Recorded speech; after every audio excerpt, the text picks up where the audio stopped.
नमस्कार, मैं हर्षित तिवारी। अभय न्यूज़ के 29 अप्रैल गुरुवार दोपहर के बुलेटिन में आप सभी का स्वागत है। आइए चलते हैं आज की कुछ प्रमुख खबरों की ओर। इस बुलेटिन के प्रायोजक है आरके निवास बाय आरके डेवलपर्स।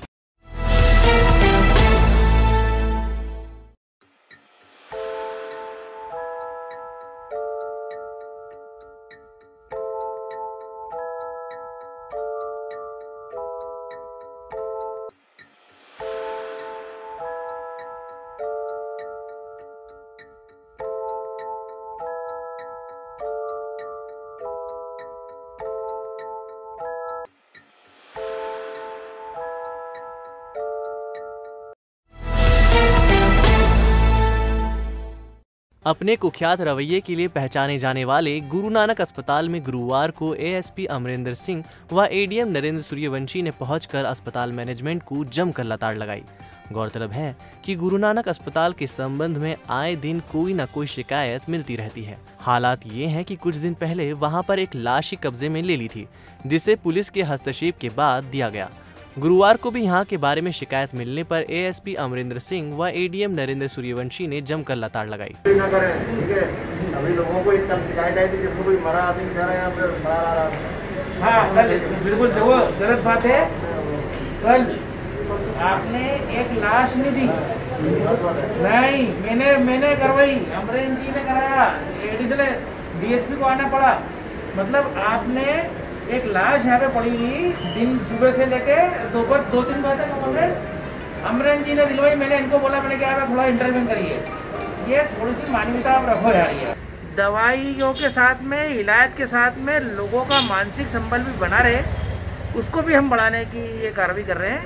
और उसी के अनुक्रम में हम ये आज निरीक्षण करें देशमुख का और गुरु नानक अस्पताल का। ये व्यवस्था हमारी चलती रहेगी ताकि लोग शीघ्र स्वस्थ हो, अपने घरों की तरफ रवाना हो। सर, गुरु नानक में एक और शिकायत आई थी कि तऊ वहाँ नहीं दिया था, क्या इसमें क्या निर्देश दिए? देखिए, वो इनका बिल को लेकर कोई समस्या थी, वो कल की बात थी, जिसको हमने कल सॉर्ट आउट कराया था। उसके बाद में इन लोगों ने अपना बिल माफ़ कर दिया था और वो जो व्यक्ति थे वो अपने परिजन की डेड बॉडी को ले गए थे। गुरुवार सुबह फ्रीगंज स्थित आईडीबीआई बैंक के सामने हनी एनएक्सजी गारमेंट शॉप में आग लग गई। आग की सूचना मिलते ही संचालक दिलीप हीरानंदानी पहुंचे और फायर ब्रिगेड को सूचना दी। सूचना मिलते ही दमकल की 2 गाड़ियां तुरंत पहुंची और आग पर काबू पाया। जानकारी के मुताबिक दुकान में लगे इन्वर्टर में शॉर्ट सर्किट से आग लगी है। शुरुआती अनुमान के अनुसार लगभग 2.5 लाख का माल जलकर खाक हो गया।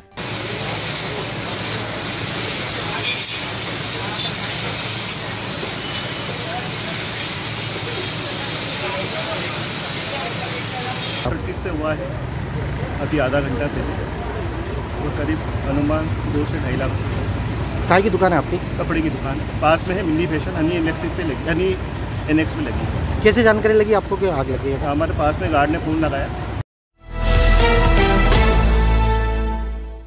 लॉकडाउन की अवधि बढ़ते ही शहर में चोरी के मामले सामने आने लगे हैं। बुधवार गुरुवार की दरमियानी रात नीलगंगा थाना क्षेत्र के अंबर कॉलोनी चौराहे स्थित आलोक मेडिकल पर एक चोर ने हजारों रुपए पर हाथ साफ कर दिए।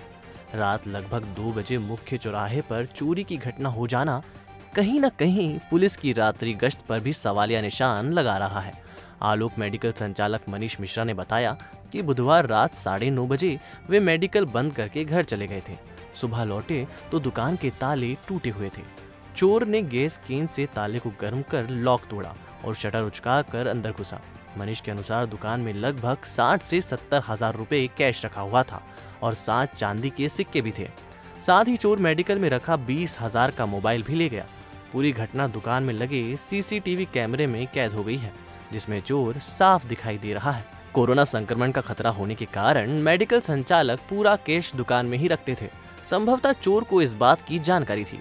मनीष ने चोरी की शिकायत नीलगंगा थाने में की है।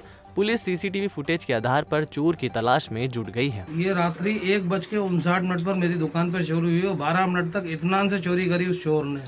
और आज बड़ा मन विचलित है इस टाइम मेरा कि ऐसे समय पे हम जब लोगों की सेवा कर रहे हैं दुकान खोलकर, और मजबूरी है कि हम गल्ला हमारे घर नहीं ले आ सकते, क्योंकि जितने भी लोग आते हैं मेरे यहाँ तो सारे बीमार आते हैं। उनके पैसे लेके मैं मेरे घर को और मेरे परिवार को इन्फेक्टेड करने से बचाने के लिए गल्ला दुकान पर ही रखता हूँ।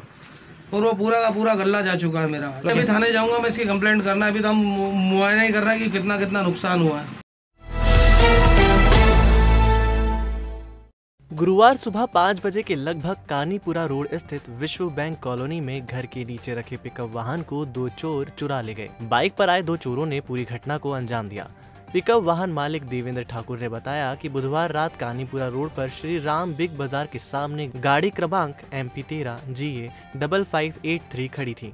सुबह उठकर देखा तो गाड़ी अपने स्थान पर नहीं थी। आसपास मालूम किया तो किसी को कोई जानकारी नहीं थी। घर में लगे CCTV कैमरे चेक किए तो 2 चोर पूरी वारदात को अंजाम देते हुए नजर आए। चोर पिकअप वाहन को आगर रोड की तरफ ले जाते दिखाई दे रहे हैं। गाड़ी मालिक ने चिमनगंज थाने में चोरी की सूचना दी। पुलिस मामले की जांच कर रही है। गौरतलब है कि लॉकडाउन की अवधि बढ़ते ही शहर में चोरी की घटनाएं भी बढ़ने लगी है, जबकि शहर के चप्पे चप्पे पर पुलिस की बैरिकेडिंग है और हर आने जाने वाले से पूछताछ की जा रही है। फिर भी चोरी के मामले सामने आना अपने आप में आश्चर्य की बात है। मेरी श्री राम बिग बाजार मेरी पिकअप गाड़ी थी, तो 5:30 बजे के समथिंग कानीपुरा रोड पे बाहर ही खड़ी रहती थी रोज। मैं आया सुबह, जब देखा तो गाड़ी नहीं। फिर मैंने कैमरे में चेक करा तो 2 बाइक वाला आया स्प्लेंडर से, तो गाड़ी में से उतरे और चाबी निकाली और वो फिर गाड़ी ले गया। 5:30 बजे की समथिंग की बात है। कोरोना से लड़ाई में दिन रात लगे प्रशासन की व्यवस्था का फायदा उठाते हुए कुछ लोग मनमानी पर आमादा हैं और खेतों में नरवाई जलाने से बाज नहीं आ रहे हैं। ताजा मामला शहर से ही जुड़ा हुआ है। बुधवार को पीपली नाका चौराहे पर स्थित खेत में किसान ने आग लगा दी, जबकि खेत के किनारे कई मोटर गैराज तथा चौपहिया वाहनों को बेचने वाले शेड बने हुए हैं। दूसरा मामला भैरवगढ़ ब्रिज के निकट खेत में जलाई गई नरवाई का है। यहाँ पर तो आग खेत से निकलकर सड़क तक आ गई, जिसकी चपेट में कई हरे भरे पेड़ भी आ गए। यही नहीं, आग की लपटें वहां से गुजर रहे बिजली के तारों तक भी जा पहुंची। गनीमत यह रही कि बिजली का तार पिघलकर सड़क पर नहीं आया, वरना कोई बड़ा हादसा भी हो सकता था। Patidar nursing institute Indian nursing council के मानकों पर 100% खरा।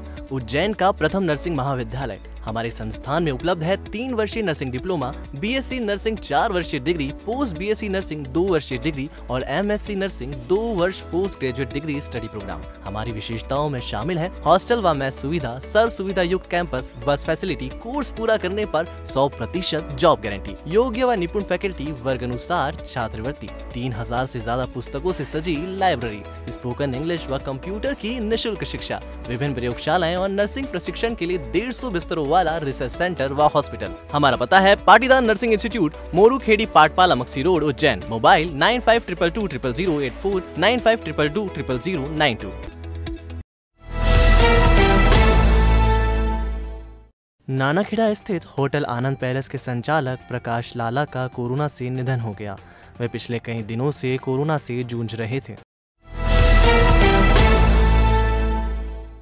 कोरोना काल में शहर के विभिन्न निजी चिकित्सालय नोट छापने का कारखाना बन चुके हैं। आलम यह है कि अस्पतालों में हो रही लूटमार को रोकने में सरकार भी अपने आप को असहाय पा रही है। वजह यह है कि अगर प्रशासन ने जरा भी सख्ती दिखाई तो अस्पताल में सेवाएं दे रहे डॉक्टर और अन्य स्टाफ काम बंद कर देगा। शायद यही वजह है कि प्रशासन पंगु बना हुआ है। इसके कई सबूत सामने भी आए हैं, जैसे RD गाड़ी अस्पताल में मरीजों और पुलिस कर्मियों के साथ मारपीट करने वाले जूनियर डॉक्टरों के खिलाफ मुकदमा दर्ज करने के बजाय मरीज के परिजनों पर ही FIR ठोक दी। दूसरा मामला भी RD गाड़ी अस्पताल से जुड़ा हुआ है, जिसमें रेमडेसिविर इंजेक्शन की कालाबाजारी में पकड़े गए वहां से जुड़े लोगों से पूछताछ में मिले महत्वपूर्ण सुराग से RD गाड़ी के कई बड़े नाम उजागर हो सकते थे। लेकिन ऊपरी दबाव के चलते बड़े मगरमच्छ पुलिस की पकड़ से बच गए। कमोबेश यही स्थिति देशमुख अस्पताल के मामले में भी हुई। पुलिस ने यहाँ के कर्मचारियों को भी गिरफ्तार किया था, परंतु उनकी जानकारी के बाद पूरा मामला फाइलों में दफन हो गया, जबकि खुद SP और कलेक्टर ने यह स्वीकार किया था कि पकड़े गए आरोपियों ने कबूल किया था कि उन लोगों ने 25 से 30 इंजेक्शन बेचे हैं। अब सवाल ये उठता है कि उन लोगों द्वारा दी गई जानकारी का पुलिस ने किया क्या। दरअसल प्रशासन पर इस तरह के दबाव है कि अस्पतालों को लेकर ज्यादा सख्ती न बरती जाए। यही वजह है कि निजी अस्पतालों से लेकर सरकारी अस्पतालों में अव्यवस्था पसरी पड़ी है और सरकारी तंत्र का यही रवैया आम लोगों के लिए जानलेवा साबित हो रहा है। कोरोना के केस लगातार हर दिन बढ़ रहे हैं। मरीजों की संख्या कम नहीं हो रही। लॉकडाउन में 3 घंटे की ढील दी जा रही थी, लेकिन 3 घंटों में बाजार में भीड़ उमड़ रही थी, जिससे संक्रमण बढ़ने का खतरा बना हुआ था। इसी को देखते हुए जिला आपदा प्रबंधन की बैठक में 7 मई तक जिले भर में टोटल लॉकडाउन का निर्णय लिया। इस दौरान सब्जी मंडी सुबह 4 से 7 बजे तक खुलेगी। सब्जी और फल फ्रूट का विक्रय हाट ठेले के द्वारा मोहल्ले में सुबह 7 बजे से लेकर 10 बजे तक होगा।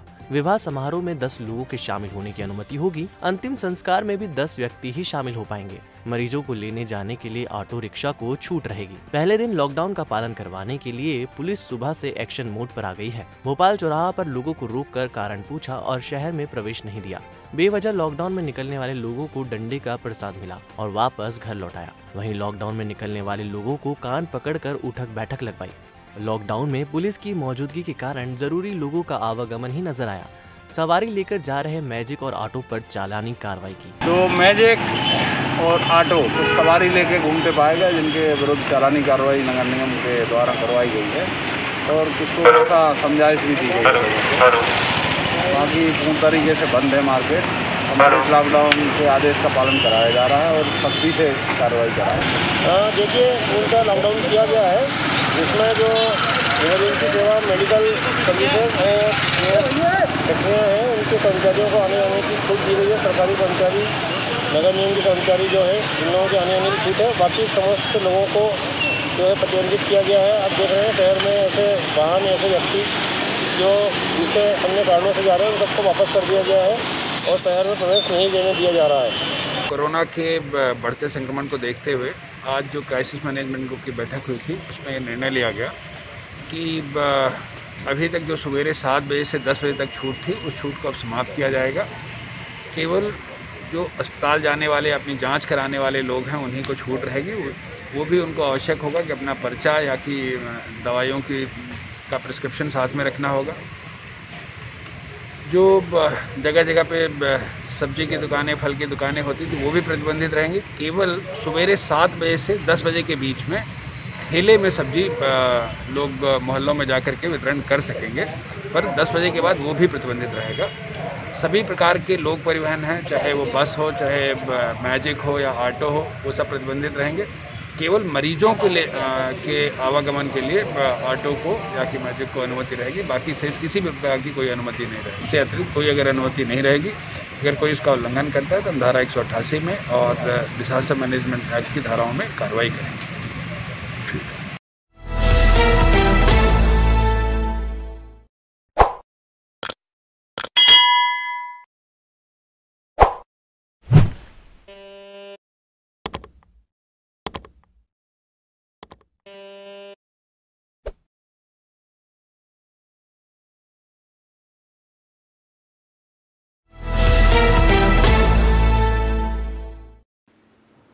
तो आपने देखा हमारा बुलेटिन।